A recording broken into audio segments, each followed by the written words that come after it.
쌍용 자동차 렉스턴 스포츠 프레스티지 모델입니다. 제가 6월 30일 날 출고가 됐고요. 현재는 지금 4,300km 정도 탔습니다. 핸들 조작을 하면서 핸들을 돌리다 보면 약간 쇠소리 같은 소리가 나서 저뿐만 아니라 다른 차종도 이게 소리가 나더라고요. 그래서 이게 소음이라고 해서 제목을 붙여놨어요. 제가 출고를 6월 30일을 했고 100km 정도 탔을 때 이 증상을 느껴서 서비스센터를 가가지고 문의 제기를 했고, 제가 2,900km 정도까지 타기 전에 3번을 수리를 받았는데 지금도 소리가 더 심해졌고, 지금 현재는 4,300km인데 소리가 이제 예전과 들리게 엄청 심해졌어요. 저는 쇠가 긁히는 소리라고 느껴지는데, 저희 아이가 뒷좌석에서 타고 들었을 때는 아빠 귀뚜라미 소리가 들려요라고 이렇게 하더라고요. 듣는 사람마다 약간 차이는 있는 것 같아요. 처음에는 서비스 3번을 해줄 때 이런저런 얘기가 없었어요. 수리를 해줄 때까지는 없다가 3번 수리를 받고 나서 그 이후에 뭐 수석이라는 분하고 통화를 했는데, 지금 이 차종에 있어서는 핸들을 부하가 걸릴 때만 소리가 난다고 표현을 해가지고 정상이다. 근데 제 차량 같은 경우는 끝에까지 돌리지 않고 중간에 살짝만 돌려도 쇠소리가 나서 이 제기를 했던, 이거는 뭐 정도의 차이는 있지 모든 차량이 그러기 때문에 이거는 품질에 이상은 없다라고 표현을 하더라고요. 제가 폭스바겐 티구안하고 페이터를 같이 탔었고요. 이제 지금 K5하고 제가 이제 회사 생활 하다 보니까 1톤 트럭을 갖고 있는데, 그 차에도 이런 전혀 소리는 없었고 지금 이 차만 그런 것 같아요. 처음에는 이 소리 때문에 좀 예민해져서 스트레스를 받으니까 제가 음악을 좀 많이 켜고 다녔는데, 이제 음악을 못 킬 상황들도 있다 보니까 그 소리를 들어서 이 차가 저만 그런 건지 제가 예민해서 그런 건지, 나중에는 모든 분들이 그런 얘기를 하길래 저는 어떻게 보면 제가 자학을 한 것 같은, 이게 스트레스를 엄청 많이 받았거든요. 이게 처음에 쌍용 자동차 측에서는 본인들은 아무런 이상이 없다고 표현했지만 저한테 제시를 하기로는 서비스 기간 늘려주겠다라고 제시를 했었어요. 근데 저는 그쪽 쌍용 자동차 측에 레이스 기간 늘리는 건 전혀 상관이 없다, 저하고 문제가 되진 않고 저는 이 소리만 없어 달라, 그래서 이의제기를 계속 했기 때문에 저는 뭐 끝까지 한번 싸워보려고 생각 중입니다. 처음에 이제 쌍용 자동차 측에 저한테 했던 말들 때문에 제가 좀 공론화 시키려고 생각했던 부분인데, 이런 부분들은 대리점 소장님들은 다 알고 있는 부분이고, 그 다음에 정비하시는 분들도 어느 정도 알고 계시더라고요. 근데 이제 저희 소비자한테는 이런 부분은 아무런 얘기 없다가 나중에 이 소리가 나는 제기를 하면 조용히 뭐 저처럼 뭐 서비스 기간 늘려주겠다 아니면 다른 부분을 해주겠다 하면서 조용히 무모화 시켜가지고 나중에는 소리가 점점 또 커지는데, 서비스 기간이 끝나게 되면 이거는 소비자들한테 정말 마이너스, 쉽게 말하면 돈적인 부분도 연관돼 있다 보니까 이거는 소비자만이 손해볼 사항은 아닌 것 같아서 제가 공론화를 시키려고 지금 했던 거예요.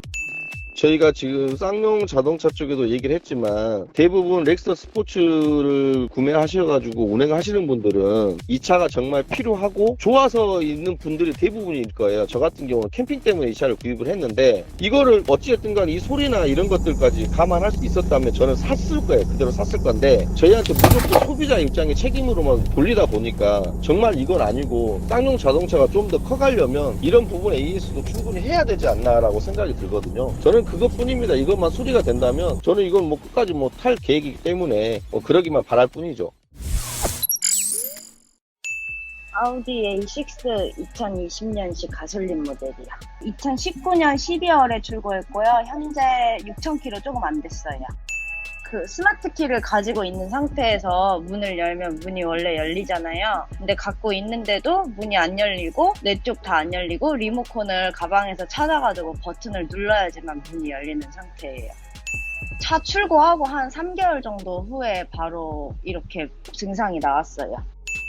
보조석이에요. 원래 가방 안에 두니까 운전할 때 그냥 옆에 보조석에다가 두거든요. 그래서 보조석이 가방 안에 넣어놨어요. 너무 황당하죠. 그냥 이게 뭐 시스템에 오류가 있다고 어플로 락 해제하면 문이 열린다고 해서 될 줄 알았는데, 한 이틀 정도 출퇴근 버스로 하고 다니고 이동할 때마다 너무 덥고 센터에 차량 입고할 때마다 차에 있는 짐 옮기는 것도 30분 넘게 걸려서 너무 힘들었어요. 아예 없어요. 그래서 사설 업체를 부르라고 딜러가 사설 업체를 소개를 시켜줘서 문 열었어요. 처음에 입고했을 때는 문제가 없다고 그러더니 제가 5회차까지 맡겼는데 4회째부터 센터에서도 증상 발견됐다고 동영상 찍어놨고 이제 센터를 믿고 기다려주면 그 후에 증상이 또 발현이 되면은 차를 교환해준다고 그렇게 말은 했는데 아직 수리를 또 못 맡기고 있는 상태예요.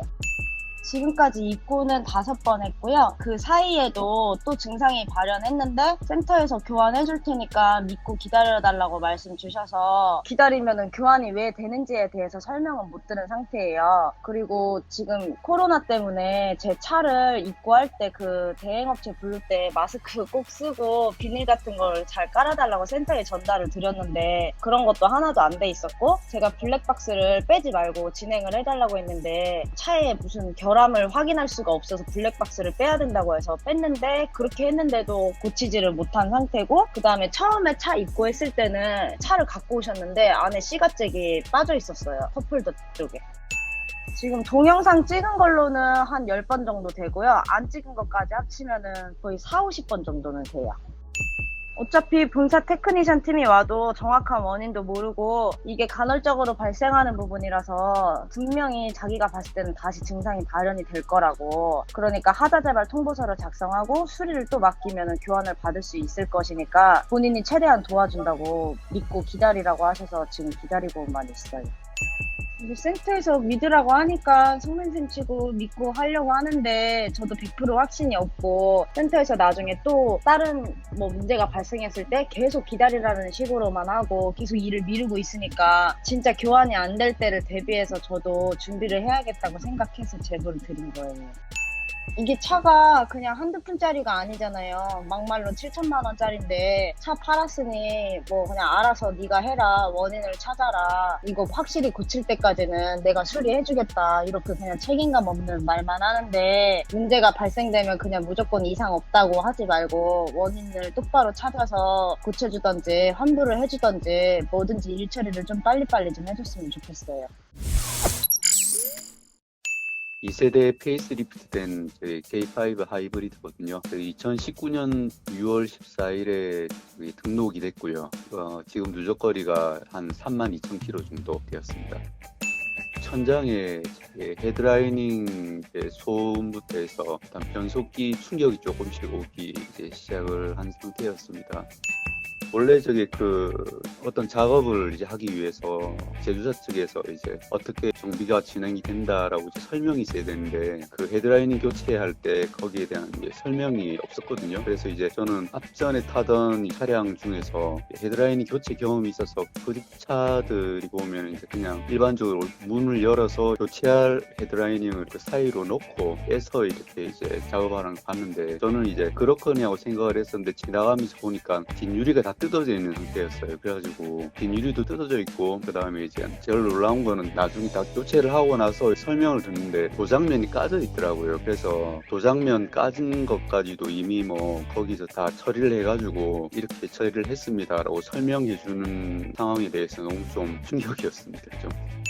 변속기는 처음에 변속 충격 때문에 판정을 받고 교환을 하게 됐는데 얼마 지나지 않아가지고 엔진에 부조화가 오기 시작하더라고요. 하이테크반에 의뢰를 해가지고 장비로 측정을 하니까 엔진 부조화가 측정이 돼가지고 엔진 교체 판정이 나서 그대로 진행을 했었고요. 그 이후에 계속해서 교환되는 변속기마다 또 계속 변속 충격이라든지 제때 변속이 안 되는 증상이라든지 자잘한 여러 가지 증상이 다시 계속 생겨가지고 지금까지 교체된 횟수가 한 4회 정도 된 상태입니다. 예. 처음에는 그 엔진 교환을 한 상태에서 담당 영업사원한테 제가 차량 교환 문의에 대해서 얘기를 좀 했었거든요. 좀 알아봐 주겠다고 해서 그 담당 영업사원께서 기아차 측에 연락을 해봤는데 지금 현재 이거 가지고는 안 된다라고 이야기를 하더라 하면서 저한테 그런 얘기를 하더라고요. 그러면은 레모버에서 거기에 기준하는 상황까지 만들어서 적법하게 만든 상태에서 이거를 좀 가야 되겠다라는 생각이 들어서 가려고 마음먹고 지금 진행해 온 겁니다.